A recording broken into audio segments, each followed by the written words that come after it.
Hi guys, today video is about this light meter that I purchased from China through their famous marketplace Taobao.com. It cost me about USD $32 or 45 Singapore dollars. So let's take a look at what is inside the box. There is a Kickstarter project to produce something similar to this light meter, but I think that was from a Canadian photographer. This one is directly from China, so do not confuse the two. So what is inside the box is just a light meter itself and also a USB cable that we can use to charge the battery inside the light meter.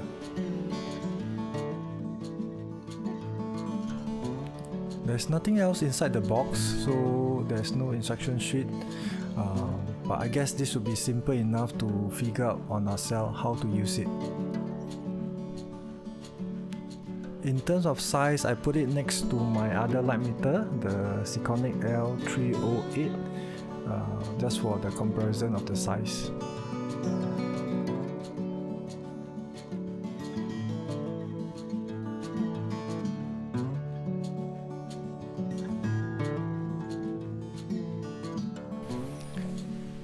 It's a very simple setup. On the left side there is this power switch and also a USB port, right? On the front there is a light diode or a photo diode to sense the light, right? Let me try to power it on. So here you see the asterisk, it indicates the mode that it is in. So we have the aperture reading, right? On the right is the ISO reading or the settings, and below is the shutter speed, and the percentage indicate the battery power. So on the right there are 3 buttons. So the top one is more like a mode selector. You can switch between the aperture and the ISO setting, and the second and the third button are for adjusting the value up and down.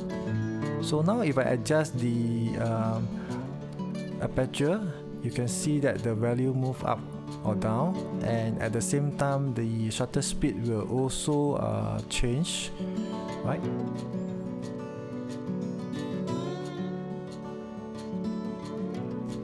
Now I change to the ISO selector, and then I can adjust the ISO by using the up and down button.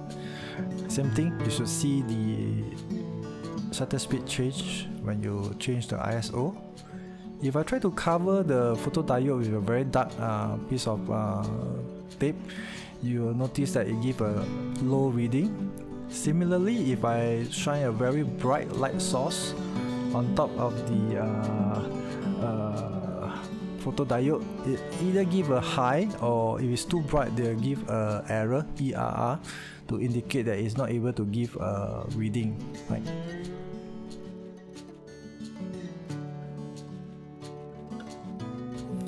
Let's just do a normal scene with some object.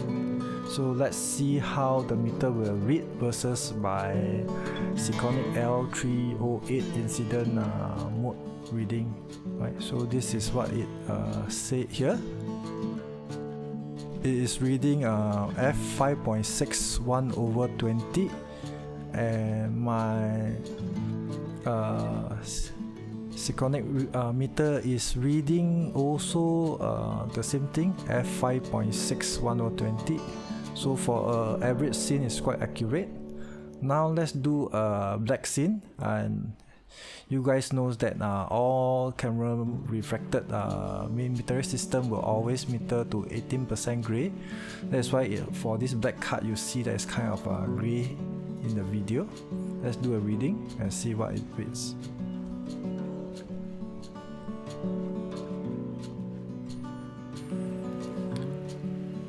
Right, when I point at the black cut, it is reading about f5.61/10, 1/8 kind of thing.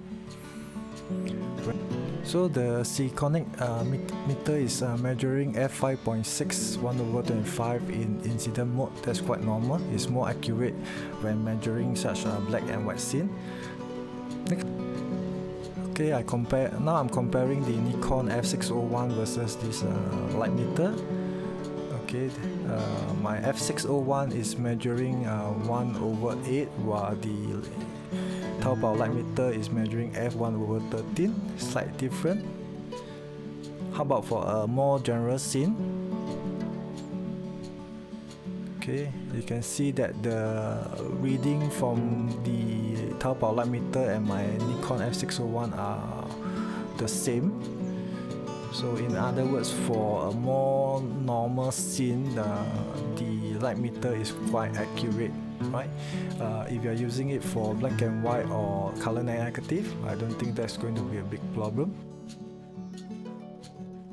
To conclude, I think this meter is usable. I'll probably use it on my Yashica TLR, which do not have a working meter. I'll let you know if I ever make a video on that. If you enjoyed this video, subscribe to my channel and turn on the notification. Please also share and like this video. Take care, and I see you at my next video.